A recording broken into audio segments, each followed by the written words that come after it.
Christiana cried out, "Oh, sir, I don't want to see you leave us in our pilgrimage. You have been so faithful and loving to us. You have fought so strongly for us, and your advice has been so good in counseling us. I will never forget all you have done for us." Mercy agreed. "Oh, I wish we could have your company until we reach our journey's end. How can such poor women like us manage our way when it is so full of troubles, without a friend and defender?" Then James, the youngest of the boys, said, "Please, sir, do come with us and help us, because we are so weak and the way so dangerous."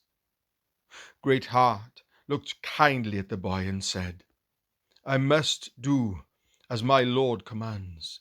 If he had asked me to be your guide the whole way, I would willingly have stayed with you. But you made a mistake at the start, for when he told me to come this far with you, then you should have begged him to let me go the entire way with you, and he would have granted your request. However, as things stand, now I must go. And so, good Christiana, Mercy, and my brave children, goodbye." Then the porter, whose name was Mr. Watchful, asked Christiana where she was from and about who her family was. And she said, "I came from the city of destruction. My husband is dead, and I am a widow. His name was Christian the Pilgrim." "Oh," said the porter, "was he your husband?" A smile flickered on Christiana's lips. "Yes, and these are his children, and this," she pointed to Mercy, "is one of my townswomen." So the porter rang his bell, as he did at such times as these, and a young woman by the name of Humble Mind came to the door. The porter said, "Go and announce that Christiana, the wife of Christian, and her children have come here on pilgrimage." Humble Mind turned and went back inside, and she told the others in the house that Christiana had arrived with her family. No sooner did she make the announcement when an uproar arose with a clamor of gladness and celebration within the house.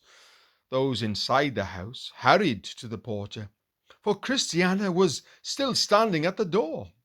Then some of the most earnest residents invited her to come into the house. "Come in, Christiana, come in, you blessed woman and wife of that good man. Come in with all who are with you." So Christiana went inside, and the boys and Mercy followed her. Once inside, they were taken into a large room, where they were told to sit down. Each one sat, and the chief of the house came into the room to welcome them as guests. Then everyone else joined them, and when they understood who they were, they greeted each other with a kiss and said, "Welcome, you vessels of the grace of God. Welcome us as your friends." By this time it was somewhat late, and the pilgrims were weary from their journey and also still a little shaken from seeing the fight and the terrible lions. So they just wanted to get ready for bed. Those in the family said, "No, first you must refresh yourselves with a little food," for they had prepared a lamb for them, along with the usual sauce. Then Moses called for all the elders of Israel and said to them, "Go and take for yourselves lambs according to your families, and slay the Passover lamb." Exodus chapter 12, verse 21. For the porter had heard they were coming, and had told the others to prepare for their arrival. So when they had eaten and ended their prayer with a psalm, they longed to go to bed. Christiana said, "If we may be so bold as to choose, please let us be in the bedchamber my husband stayed in when he was here." The others agreed to it, and led the group up there, and they all lay in that same room. When they were settled in, Christiana and Mercy started to talk about things that were on their minds. Christiana, with her head upon the pillow, said, "Little did I think when my husband went on pilgrimage that I would ever have followed him." Mercy turned to face her. "And I wager you thought it even less likely that you would be lying in his bed and in his chamber to sleep as you do now." Christiana nodded thoughtfully. "I never thought about seeing his face with contentment, and of worshipping the Lord, the King, with him. And yet now I believe I shall." Mercy's eyes grew wide. "Listen, do you hear a noise?" "Yes," Christiana said. "I believe it is a sound of music. For joy that we are here." Mercy smiled brightly. "It's wonderful. Music in the house, music in the heart, and music also in heaven, for joy that we are here." And so the two women talked a while, and eventually the two of them drifted off to sleep. In the morning, when they were awake, Christiana said to Mercy, "I heard you laugh in your sleep last night. I suppose you were dreaming. Do you remember what made you laugh?" Mercy nodded. "I was dreaming, and it was a sweet dream. But are you sure I laughed?" "Oh, yes," Christiana said, as she sat at the edge of the bed.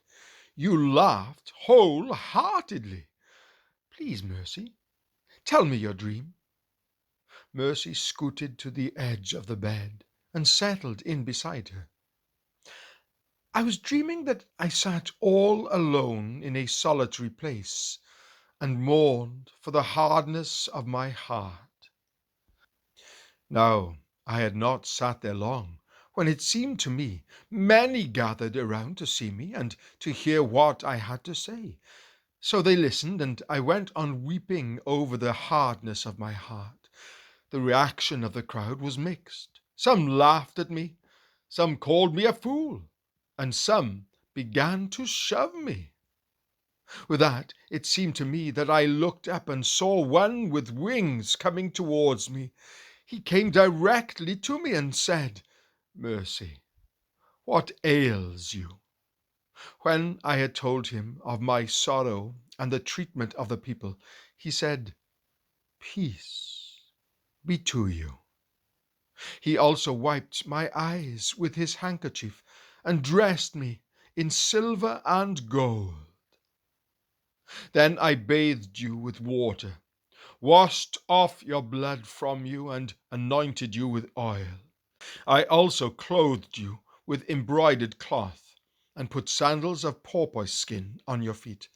And I wrapped you with fine linen and covered you with silk. I adorned you with ornaments, put bracelets on your hands, and a necklace around your neck." Ezekiel chapter 16, verses 9 to 11. He put a chain around my neck and earrings in my ears, and placed a beautiful crown on my head. Then he took me by the hand and said, "Mercy, come with me." So he went up, and I followed him, until we came to a golden gate where he knocked. When those inside opened the gate, the man went in, and I followed him up to a throne. The one who sat upon the throne said to me, "Welcome, daughter." The place looked bright and sparkled like the stars, or rather like the sun. I thought I saw your husband there. Then I awoke from my dream. But did I laugh in my sleep?